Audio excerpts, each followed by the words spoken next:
ಪತ್ರಿಜಿ ಗುರುಗಳಿಗೂ ವಂದಿಸುತ್ತಾ, ಹಾಗೆ ರಂಗನಾಥ ಗುರುಜಿ, ಲಕ್ಷ್ಮೀ ರಂಗನಾಥ ಗುರುಜಿಯವರಿಗೂ ಪಾದಚರಣಗಳಿಗೆ ವಂದಿಸುತ್ತಾ, ಎಲ್ಲ ಮಾಸ್ಟರ್ಸ್ಗಳಿಗೂ ನನ್ನ ವಂದನೆಗಳು.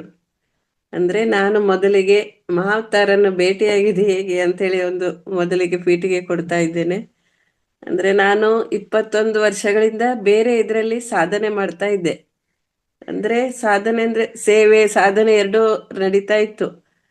ಆದ್ರೆ ಅಂದ್ರೆ ಅದರಲ್ಲಿ ಸ್ವಲ್ಪ ಟೈಮ್ ನನಗೆ ಇದಾಯ್ತು, ಅಲ್ಲಿಂದ ಹೊರಗೆ ಬರ್ಬೇಕಾಯ್ತು, ಬಂದೆ ಏನೋ ಅನಿವಾರ್ಯದಿಂದ. ಆಮೇಲೆ ನನಗೆ ಅಧ್ಯಾತ್ಮವನ್ನು ಬಿಡ್ಲಿಕ್ಕೂ ಮನ್ಸಾಗ್ತಾ ಇರ್ಲಿಲ್ಲ. ಮನ್ಸೆಲ್ಲ ಒಂಥರ ಯಾವಾಗ್ಲೂ ಮಲಗಿದ್ರು ರಾತ್ರಿ ಸರಿಯಾಗಿ ನಿದ್ದೆ ಬರ್ತಿರ್ಲಿಲ್ಲ. ನನ್ನಿಂದ ಏನು ಸಾಧನೆ ಮಾಡ್ಲಿಕ್ಕೆ ಆಗ್ತಾ ಇಲ್ಲ ಅನ್ನೋದೊಂದು ತುಂಬಾ ಇದಾಗ್ತಿತ್ತು ಮನ್ಸಲ್ಲಿ. ಹಾಗೆ ಮಾಡುವಾಗ ಧ್ಯಾನದ ಒಂದು ಇದು ವಿಡಿಯೋ ಎಲ್ಲ ನೋಡ್ತಾ ಇದ್ದೆ. ಆದ್ರೂ ಎಲ್ಲ ಇದ್ರಲ್ಲಿ ನನ್ಗೆ ಆ ತೃಪ್ತಿ ಸಿಗ್ಲಿಲ್ಲ. ಹೀಗೆ ಒಂದ್ ದಿವಸ ನೋಡ್ತಾ ನೋಡ್ತಾ ನೋಡ್ತಾ ಯೂಟ್ಯೂಬಲ್ಲಿ ನನಗೆ ವಿಶ್ವ ಸ್ವಾಸ್ಥ್ಯ ಧ್ಯಾನ ಅಂತ ಒಂದು ಇದಾಯ್ತು. ಅದರಲ್ಲಿ ರಂಗನಾಥ್ ಗುರುಜಿಯವರ ಸ್ಪೀಚ್ ಕೇಳಿದೆ. ಕೇಳಿದ ತಕ್ಷಣ ನನ್ಗೇನೋ ಒಂಥರ ಆಕರ್ಷಣೆ ಆದಾಗೆ, ಓ ಇದನ್ನು ನಾನು ಬಿಡಬಾರ್ದು ಅಂತೇಳಿ ಬೆಳಗ್ಗೆ ಎದ್ದು ವಾರಕ್ಕೆ ಒಂದ್ ದಿವಸ ಇತ್ತು ಭಾನುವಾರ. ಅಯ್ಯೋ ವಾರಕ್ಕೆ ಒಂದೇ ದಿವಸ ಸಿಗ್ತಾ ಇದೆ ಅಲ್ಲ ಇದು, ಇನ್ನು ಬಾಕಿ ದಿನ ನಾನು ಏನ್ ಮಾಡ್ಲಿ, ಒಬ್ಳೆ ಕೂತು ಧ್ಯಾನ ಮಾಡ್ತಿದ್ದೆ, ಆದ್ರೂ ವಿಚಾರಗಳು ನನ್ಗಷ್ಟು ಏಕಾಗ್ರತೆ ಬರ್ತಿರ್ಲಿಲ್ಲ. ಹಾಗೆ ಹುಡ್ತಾ ಹುಡ್ತಾ ಅದನ್ನು ಸಬ್ಸ್ಕ್ರೈಬ್ ಅಂತ ಇದು ಬಂತು. ಮಾಡುವಾಗ ಗೀತಾ ಮೇಡಮ್ ಒಂದು ಇದು ಹಾಕಿದ್ರು ಅದ್ರಲ್ಲಿ. ನನ್ನ ಕಡೆಗೆ ಫೋನ್ ನಂಬರ್ ಸಿಕ್ತು, ಅವ್ರಿಗೆ ಫೋನ್ ಮಾಡಿದೆ, ಮೇಡಮ್ ನನಗೆ ಈ ಗ್ರೂಪಿಗೆ ಜಾಯಿನ್ ಮಾಡಿ ಅಂದೆ. ಅವರು 3 ಗಂಟೆ ಒಂದು ಕ್ಲಾಸಿಗೆ ಜಾಯಿನ್ ಮಾಡಿದ್ರು. ಅದರಲ್ಲಿ ಲಕ್ಷ್ಮಿ ಮೇಡಮ್ ಅಂದ್ರೆ ಈ ತರ ಎಲ್ಲ ಒಂದು ಧ್ಯಾನಿಗಳ ಇದು ನೋಡ್ಕೊಂಡು ಮತ್ತೆ ಎಲ್ಲ ಮಾಸ್ಟರ್ಸ್ಗಳ ಒಂದೊಂದೇ ಸ್ವಾಧ್ಯಾಯ ಸಿಕ್ತು. ನಾನು ಇನ್ನೂ ಪುಷ್ಟಿ ಆದೆ, ಖುಷಿ ಆಯ್ತು. ಇದರಲ್ಲಿ ಏನೋ ಇದೆ ಇನ್ನೂ ಕೇಳಬೇಕಂತ. ಹಾಗೆ 9 ಗಂಟೆದು ಅಂದ್ರೆ ಇವತ್ತಿಗೂ ನಾನು ಸಾಧಾರಣಕ್ಕೆ ಎಲ್ಲ ಕ್ಲಾಸ್ಗಳನ್ನು ಅಟೆಂಡ್ ಮಾಡ್ತಾ ಇದ್ದೇನೆ, ಯಾವುದೂ ಬಿಡುದಿಲ್ಲ. ಅಂದ್ರೆ ಇದು ಒಂಥರ ಜ್ಞಾನದ ಖಜಾನೆ ಅನ್ಬಹುದು. ಮಾವತಾರ ಅಂದ್ರೆ ಅದು ಹೆಸರಿಟ್ಟಿದ್ದಕ್ಕೂ ಅಲ್ಲಿ ಸಿಗುವ ಒಂದು ಆನಂದ ಆಗ್ಲಿ ಜ್ಞಾನ ಆಗ್ಲಿ ಅದು ಕಲ್ಪನೆ ಮಾಡ್ಲಿಕ್ಕೂ ಸಾಧ್ಯ ಇಲ್ಲ, ಅಂತ ಒಂದು ಆನಂದ ಸಿಕ್ತು. ಹಾಗೆ ಹುಬ್ಳಿ ಜ್ಞಾನ ಯಜ್ಞಕ್ಕೆ ಹೋದೆ. ಅಲ್ಲಿ ಹೋದಾಗ ನಂಗೆ ನಿಜವಾಗ್ಲೂ ನಾನು ಎಲ್ಲಿ ಬಂದಿದ್ದೇನಂತ ಕಲ್ಪನೆ ಮಾಡ್ಲಿಕ್ಕೂ ಸಾಧ್ಯ ಇಲ್ಲ. 2 ದಿನದ್ದು ಆ ಜ್ಞಾನನೋ ಆ ಧ್ಯಾನದ ಒಂದು ಅನುಭೂತಿನೋ ನಾನು ಎಲ್ಲಿದ್ದೇನೆ ಅಂತ ನನಗೆ ಒಂಥರ ಆಶ್ಚರ್ಯ ಆಗ್ತಿತ್ತು. ಅಂದ್ರೆ 24 ಗಂಟೆನು ಮಲಗಲಿಕ್ಕೆ ಒಂದು ನಿಲ್ಲಿಕ್ಕೊಂದು ಸ್ಥಾನ ಕೊಟ್ಟಿದ್ರು. ಅಲ್ಲಾದ್ರೂ ಎಲ್ಲ ಒಂದು ಧ್ಯಾನಿಗಳು ಸೇರಿದ್ವಿ, ನಾವು ಎಲ್ಲರೂ ಒಟ್ಟಾಗಿದ್ವಿ, ತುಂಬಾ ಖುಷಿ ಅನ್ಸಿತ್ತು. ಹಾಗೆ ಚಿತ್ರದುರ್ಗಕ್ಕೆ ಹೋದೆ. ಚಿತ್ರದುರ್ಗಕ್ಕೆ ಹೋದ್ರೆ ಅದು ಒಂಥರ ಇವತ್ತಿಗೂ ನೆನ್ಪು ಮಾಡ್ತಾ ಇರ್ತೇನೆ ನಾನು. ಆ ಗೀತಾ ಮೇಡಮ್ ಫ್ಯಾಮಿಲಿ ಆಗ್ಲಿ, ಅಲ್ಲಿ ಗುರುಗಳು ನಮ್ಗೆ ಪ್ರತ್ಯಕ್ಷ ಮಾತಾಡ್ಲಿಕ್ಕೆ ಸಿಕ್ಕಿದ್ರು. ಎಷ್ಟು ಖುಷಿ ಅಂದ್ರೆ ಒಂದು ಅಂದ್ರೆ ತಂದೆ ತಾಯಿಯನ್ನು ಕಳ್ಕೊಂಡ ಮಕ್ಕಳಿಗೆ ಸಡನ್ ಯಾರ ತಂದೆ ತಾಯಿ ಸಿಕ್ಕಿದ್ರೆ ಹೇಗೆ ಅನ್ಸ್ತದೆ ಎಷ್ಟೋ ವರ್ಷದ ನಂತರ. ಆ ತರ ಅನುಭವ ಆಯ್ತು ನನಗೆ ಗುರುಗಳಿಗೆ ನೋಡಿದ ತಕ್ಷಣ. ತುಂಬಾ ಆತ್ಮೀಯವಾಗಿ ಗುರುಗಳು ನಮ್ಮ ಜೊತೆಗೆ ಊಟ ತಿಂಡಿ ಎಲ್ಲ ಒಂಥರ ಖುಷಿ ಅನ್ಸಿತ್ತು. ಇನ್ನು ಇಂಥದನ್ನು ನಿಜವಾಗ್ಲೂ ನಾನು ಬಿಡಬಾರ್ದು, ಇಂಥ ಒಂದು ಅವಕಾಶ ನಂಗೆ ಈ ಜನ್ಮಕ್ಕೆ ಸಿಕ್ಕಿದೆ ಅಂತೇಳಿ ಪದೇ ಪದೇ ನನ್ನ ಮನಸ್ಸಿಗೆ ಅನಿಸ್ತಾ ಇತ್ತು. ಹಾಗೆ ತಿರುವಣ್ಣಾಮಲೈಲಿ ಇದಾಯ್ತು. ತಿರುವಣ್ಣಾಮಲೈಲಾಗೆ ಅಂದ್ರೆ ಮೊದಲೇ ನಾನು ಮನ್ಸಲ್ಲಿ ಸಂಕಲ್ಪ ಮಾಡಿದ್ದೆ, ಹೌದು ಅಲ್ಲಿ ಎಲ್ಲ ಕಡೆ ಹೋಗುವಂತ ಪ್ಲೇಸ್ ಇದೆ, ಹೌದು. ಅಂದ್ರೆ ಮೊದ್ಲೊಂದ್ಸರಿ ಹೋಗಿದ್ದೇನೆ ನಾನು, ಆದ್ರೆ ನಾನು ದೇವ್ರ ದರ್ಶನಕ್ಕೂ ಹೋಗಿಲ್ಲ. ಅಂದ್ರೆ ಈ ಒಂದು 2 ದಿನದ ಅವಕಾಶದಲ್ಲಿ ನಾನು ಯಾವುದನ್ನು ವ್ಯರ್ಥ ಮಾಡಬಾರ್ದು ಅಂತೇಳಿ ಅಷ್ಟು ಒಂಥರ ಆನಂದ ಸಿಕ್ತು. 14 ಕಿಲೋಮೀಟರ್ ಇದರಲ್ಲಿ ಕಾಲ್ನಡಿಗೆಯಲ್ಲಿ ಹೋಗ್ಲಿಕ್ಕೂ ಒಂದು ಆನಂದದಿಂದ ಆಯ್ತು. ಎಲ್ಲವನ್ನು ಮಾಡಿಸ್ಕೊಟ್ರು. ಅಂದ್ರೆ ಎಲ್ಲ ಇದು ನೋಡುವಾಗ ಒಂದು ಪತ್ರಿಜಿಯವರು ಅಂದ್ರೆ ಅವರೊಂದು ಬೀಜ ಹಾಕಿ ಕೊಟ್ಟಿದ್ರು. ಆದ್ರೆ ರಂಗನಾಥ್ ಗುರುಜಿಯವರು ಒಂದು ತಮ್ಮ ಸಂಕಲ್ಪದಿಂದ ಪ್ರತಿ ಒಂದು ಇದನ್ನು ಅಂದ್ರೆ ಒಂಥರ ಇದು ಖಜಾನೆ ಇದ್ದಾಗೆ ಅವರ ಜ್ಞಾನವನ್ನು ಪ್ರತಿಯೊಬ್ಬರಿಗೆ ಹಂಚಿಕೊಂಡು, ಅಂದ್ರೆ ನಾವು ಜೀವನ ಹೇಗ್ ಮಾಡ್ಬೇಕು, ಸಾಧನೆ ಹೇಗ್ ಮಾಡ್ಬೇಕು, ಅಂದ್ರೆ ಒಂದು ಈಶ್ವರ ಪ್ರಾಪ್ತಿ ಮೋಕ್ಷ ಸಾಧನೆ ಯಾವ ಯಾವ ರೀತಿಯಲ್ಲಿ ಮಾಡ್ಬೇಕು ಅನ್ನೋದೊಂದು ಇದನ್ನು ಕೊಡ್ತಾ ಇದ್ದಾರೆ ಅವರು ಪ್ರತಿದಿನ ಪ್ರತಿದಿನ. ಕೊನೆಗೆ ಅಯ್ಯೋ ಗುರುಗಳ ದರ್ಶನ ಆಗ್ತಾ ಇಲ್ಲ ಹೀಗೆ ಅನಿಸ್ತಾ ಇತ್ತು ನನ್ನ ಮನಸ್ಸಿಗೆ.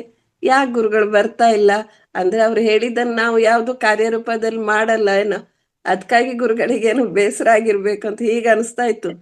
ಈಗೆಲ್ಲಾದ್ರೂ ವಾರಕ್ಕೊಂದ್ ದಿವಸ ನೋಡುವಾಗ್ಲೂ ಅಬ್ಬಾ ಗುರುಗಳು ಬಂದಿದ್ದಾರೆ, ಅದು ಒಂಥರ ಆನಂದನೇ ಬೇರೆ ಹಾಗೆ ಅನಿಸ್ತಿತ್ತು.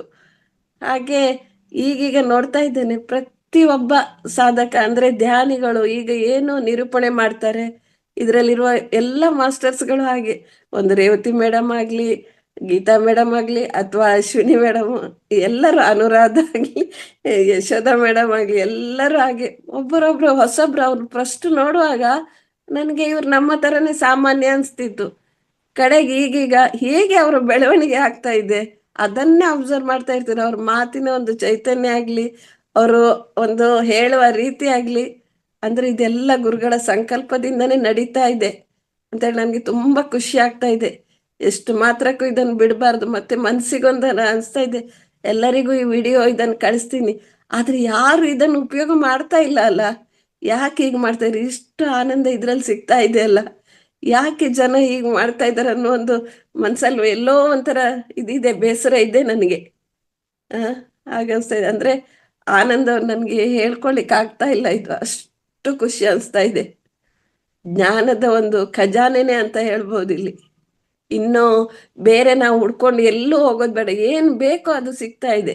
ಅಂದ್ರೆ ಆರೋಗ್ಯ ವಿಷಯದಲ್ಲಾಗ್ಲಿ, ಒಂದು ಜೀವನ ಮಾಡ್ಲಿಕ್ಕಾಗ್ಲಿ, ಅಥವಾ ಸಾಧನೆ, ಒಂದು ಆತ್ಮದ ಉನ್ನತಿಗಾಗಿ ಎಲ್ಲಾನು ಇದ್ರಲ್ಲಿ ಸಿಗ್ತಾ ಇದೆ. ಅದಕ್ಕೆ ತುಂಬಾ ಆನಂದ ಅನಿಸ್ತಾ ಇದೆ.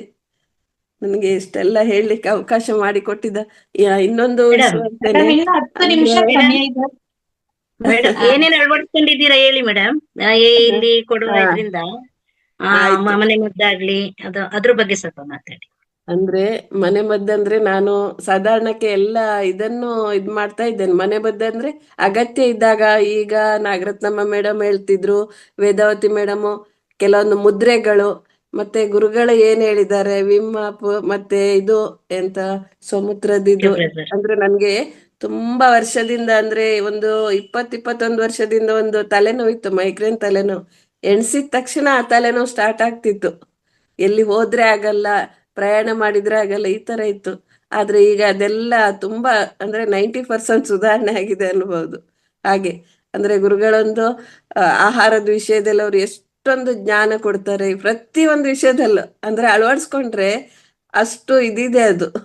ಅದು ಹೇಳ್ಕೊಳ್ಳಿಕ್ಕೆ ನನ್ಗೆ ಅಷ್ಟು ಗೊತ್ತಾಗ್ತಾ ಇಲ್ಲ. ಅಂದ್ರೆ ಕ್ಷಣ ಕ್ಷಣಕ್ಕೂ ನಾನು, ಅಂದ್ರೆ ದಿನಚರಿ ಹೇಗಿದೆ ಅಂದ್ರೆ ಬೇರೆ ವಿಚಾರಕ್ಕಿಂತ ನಂದು ಸಮಯನೇ ಸಾಕ್ತಾ ಇಲ್ಲ ಅಂತ ಹಳೆ ವಿಡಿಯೋಗಳನ್ನು ನೋಡ್ತಾನೆ ಇರೋದು. ಗುರುಗಳು ಏನ್ ಕೊಟ್ಟಿದ್ದಾರೆ ಅದು ಒಂದ್ಸರಿ ಎರಡ್ ಸರಿ ಅಲ್ಲ, ಪದೇ ಪದೇ ಅದನ್ನು ಮನನ ಮಾಡ್ತಾ ಇರ್ತೀನಿ ನಾನು.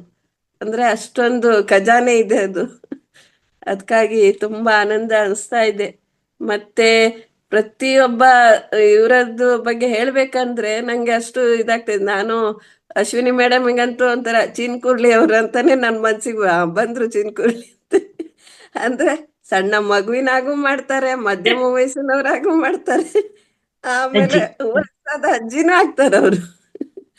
ಹಾಗೆ ಪ್ರತಿಯೊಬ್ಬರ ಬಗ್ಗೆ ಹೇಳ್ತಾ ಹೋದ್ರೆ ತುಂಬಾ ಇದೆ. ಈಗ ಉಮಾ ಮೇಡಮ್ ಆಗ್ಲಿ, ಯಶೋಧ ಮೇಡಮ್ ಆಗ್ಲಿ. ಯಶೋಧ ಮೇಡಮ್ ಫಸ್ಟಿಗೆ ನೋಡುವಾಗ ನನ್ಗೆ ಅಷ್ಟು, ಅಂದ್ರೆ ನಮ್ಮ ಹಾಗೆ ಒಂಥರ ಇದು ಅನ್ಸ್ತಿತ್ತು.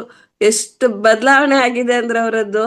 ನನ್ಗೆ ಅದಕ್ಕಾಗಿ ನಾಡ್ದು ಅರಸೀಕೆರೆಗೆ ಬರ್ಬೇಕಂತ ಎಲ್ಲರೂ ಸೇರ್ತಾರೆ, ಎಲ್ಲರ ಜೊತೆಗೆ ಮಿಂಗಲ್ ಆಗ್ಬೇಕು, ಎಲ್ಲರೂ ಸಿಗ್ತಾರೆ ನನ್ಗೆ ಅನ್ನೋ ಒಂದು ಉದ್ದೇಶದಿಂದ ಹೊರಡ್ತಾ ಇದ್ದೀನಿ ನಾನು.